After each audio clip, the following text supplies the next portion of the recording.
लड़ाई है ये, हम सबका लड़ाई है। एक एक का जीत होगा ना तो करोड़ों भेड़ बकरियों का जीत होगा। और अभी भी नहीं समझे सच में।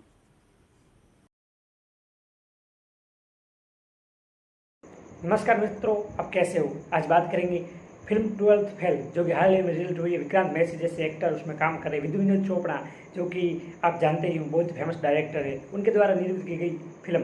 और इसकी सबसे खास बात है कि ये एक IPS अधिकारी मनोज कुमार शर्मा की यथार्थ जिंदगी पर बताई गई है। इसके अलावा उसकी पत्नी, जो कि वो भी UPSC एग्जाम में तैयारी कर रही थी, उनके साथ श्रद्धा जोशी, उनकी भी कहानी है। और ये कहानी इसलिए भी फेमस है क्योंकि इस किरदार में एक महान शिक्षक की भूमिका रही डॉक्टर विकास देवी खेती। हेलो नमस्कार दोस्तों, मैं आपको बताऊंगा शुरू से अंत तक क्या होता 12th फेल मूवी में। बात 1997 की। चंबल की घाटी में एक लड़का है जो भी 12वीं क्लास में पढ़ रहा है। वो देखते हैं कि साल भर ऐसा निकल जाता है पर बच्चे कोई तैयारी नहीं करता, क्योंकि वहाँ सिस्टम है नहीं। वहाँ का सिस्टम है एग्जाम के दिन नकल करवा के पास करवाना, और उनके प्रिंसिपल इसे कहते हैं रट्टा फटा पास कराने का सिस्टम। जब मनोज कुमार नाम का लड़का जब 12वीं क्लास में आता है तो एग्जाम की नकल चल रही है। देखो भाई, बड़े अच्छे से नकल कर रहे हैं। आपने भी ज़िंदगी में कभी नकल मारी तो आप समझ सकते हो कि नकल कैसे की जाती है। परंतु इनके नकल करने का तरीका बिल्कुल अलग है। इनके नकल करने के लिए चिट्ठियाँ नहीं दी जाती, बोर्ड पर सीधा लिखा जाता है, ये प्रश्न है, इसका उत्तर लिखो। इस प्रकार नकल चल रही थी। तभी दुष्यंत कुमार नाम के एक IPS अधिकारी वहाँ आते हैं और उस नकल को रोकते हैं। इससे पूरे गाँव के सभी बच्चे फेल हो जाते हैं। और इस पर उसकी दादी का बड़ा ही कमाल का है, ये कुंभ का मेला थोड़ी जो 12 वर्ष में आएगा। एक फेल हो गए तो क्या वो अगली बार एग्जाम दे देना। इस प्रकार अगले साल वो वापस एग्जाम होने लगती है। तब पूरी क्लास के बच्चे वापस नकल करके पास हो जाते हैं। पर ये लड़का नकल नहीं करता है, थोड़ी सी मेहनत करता है और 3rd डिवीज़न पास होता है और वो खुश होता है।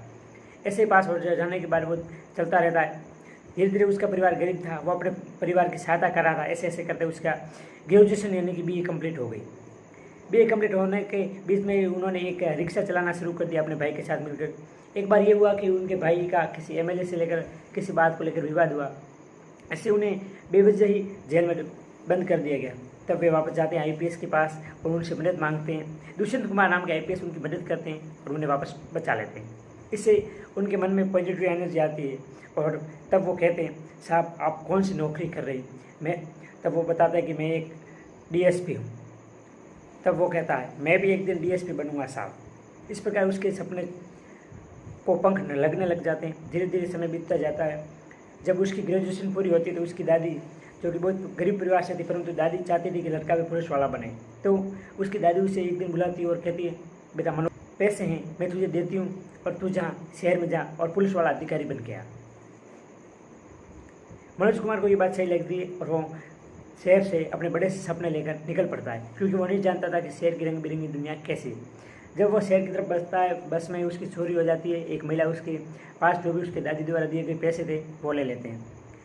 लगभग 5-7 दिन तक मनोज कुमार भूखे ही सड़क पर पड़े रहते हैं, क्योंकि कोई रास्ता सूझ नहीं रहा था। एक रेस्टोरेंट में जाते हैं और उनसे कहते हैं, भाई साहब मैं आपकी कुछ हेल्प कर दूंगा, मुझे खाना दे दो। तब रेस्टोरेंट वाला उस पर दया करके उन्हें थोड़ा सा खाना दे देता है। खाना खाने के बाद उन्हें कोई दोस्त मिलता है जिनके साथ कहते हैं कि भैया मुझे भी दिखाओ। तो उनसे पूछता, आप किसकी तैयारी कर रहे हो। तो बात ही बात में पता चलता है कि वो लड़का IAS की तैयारी कर रहा है। उसने सोचा ये IAS क्या होता है। तो वो लड़का हंसता हुआ कहता है, अच्छा तो PCS की तैयारी कर रहे, तुझे पता नहीं UPSC क्या होता है। उसने कहा नहीं। तो वो उन्हें बताता है। तो वो कहता अब मैं भी UPSC की तैयारी करूँगा, मैं भी IAS बनूंगा। और वो दिल्ली के लिए बिना किसी पता के चलने को तैयार हो जाते हैं। पर उसके पास चलने के लिए टिकट नहीं था, तो अपने दोस्त से उधार लेते हैं और वो चल पड़ते हैं। इसको विक्रांत मैसी ने बड़ी महत्वपूर्ण रूप से बहुत अच्छे से इस किरदार को निभाया। सच में लगता है कि ये फिल्म ना होकर किसी व्यक्ति के जीवन की घटना तो है ही, परंतु ऐसा लगता है कि सच में अभी घटित हो रही है और हम उसे देख रहे हैं। यदि आप इस मूवी को देखते हैं तो आप अपने आप से को रिलेट कर पाओगे, आप अपनी परिस्थितियों को, आपके समाज की स्थिति को, और उसमें आपको झांकी के रूप में नजर आएगी। फिर दोनों लड़के वो अपने दोस्त के साथ वो विक्रांत मैसी, जो कि मनोज कुमार IPS का जो रोल कर रहे हैं, वो दिल्ली चले जाते हैं। दिल्ली बहुत सारे गरीबी के कारण और कुछ कर नहीं सकते थे, तो शुरुआत के लिए उन्हें बाथरूम साफ करने के लिए नौकरी करनी पड़ती है, क्योंकि वे दिल्ली रहना चाहते थे, पढ़ना चाहते थे। ऐसे करते करते वे देख रहे थे कई लोग और भी तैयारी कर रहे थे। उनका एक साथी था जो कि बहुत होशियार था, 4 अटैम्प्ट दिए, उसका नहीं हुआ और वो फेल हो गया। उसने चाय की टपरी लगा ली, लोगों को चाय सर्व करते हैं, साथ ही रात के समय में वो पढ़ते हैं। इस प्रकार चलता जाता है। UPSC का फर्स्ट अटैम्प्ट देते हैं और उसमें प्री तो पास हो गई, परंतु मेंस पास नहीं कर पाए और फेल। इसी प्रकार वापस दूसरा अटेम्प्ट देते हैं। इसमें भी क्या हुआ, प्री तो पास हो गया पर मेंस में आते ही अटक जाता है, क्योंकि मनोज के पास कुछ सहारा नहीं था। तो इसलिए वे अन्य रोजगार के लिए कोई काम करते, कभी चाय की टपरी पर काम करते तो कभी आटा पीसने का काम करते, तो इससे भी पिछड़ जाते थे। और इस प्रकार उसके 2 अटेम्प्ट भी चले गए, फिर कुछ भी हुआ नहीं। तीसरा अटेम्प्ट भी दिया, इस बार मनोज को विश्वास था कि हो जाएगा, परंतु इस बार भी नहीं हुआ। उधर श्रद्धा, जो कि मनोज की एक सच्ची मित्र बन चुकी थी, श्रद्धा भी उत्तराखंड की पीसी से एग्ज़ाम दे रही थी और उसमें उसका हो गया और वो अब मेंस की तैयारी कर रही थी। इन दोनों का एक दूसरे की बातें बढ़ती गई। और फिर क्या हुआ, एक दिन श्रद्धा बिना बताए वहाँ से चली गई और अपने मैसूरी आ गई और IPS मनोज को बताया नहीं था। तो फिर उन्हें बहुत चिंता हुई और वो इस बात को बताने के लिए वापस श्रद्धा के घर आ गए। श्रद्धा के घर आ गई, श्रद्धा को अच्छा नहीं लगा और उन्होंने कहा कि मनोज तुम अभी चले जाओ। उस दिन मनोज वापस आ गए और वापस आकर तैयारी करने लगे। धीरे धीरे समय बीतने लगा और फिर से तैयारी की। ये लास्ट अटेम्प्ट था, ये निकल गए तो निकल गए, नहीं तो रह गए तो रह गए।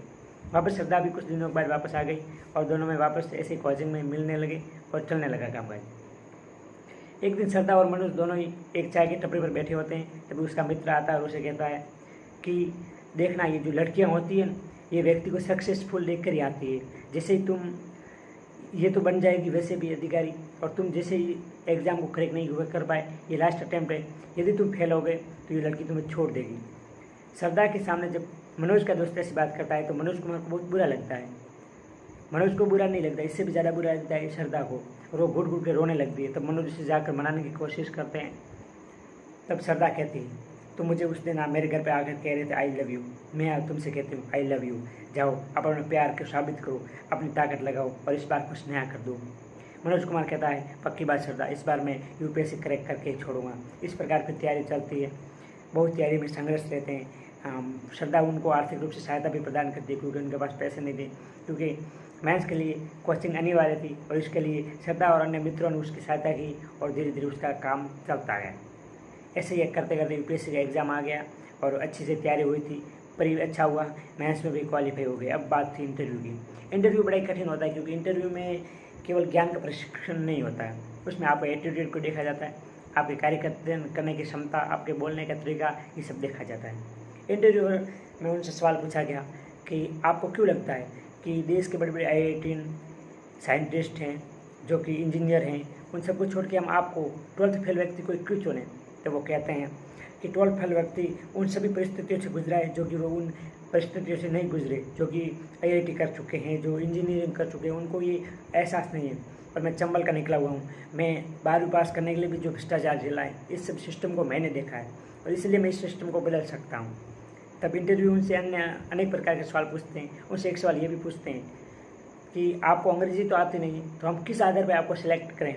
तब मनोज कहते हैं कि मुझे पानी पीना है। तब वो पानी देने के लिए गिलास देते हैं। तब मनोज कहते हैं, जी मैं कांच के गिलास में पानी नहीं पीता, यदि आप मुझे पानी पिलाना चाहते हो तो आप मुझे अन्य गिलास दो, किसी बर्तन का बना हुआ।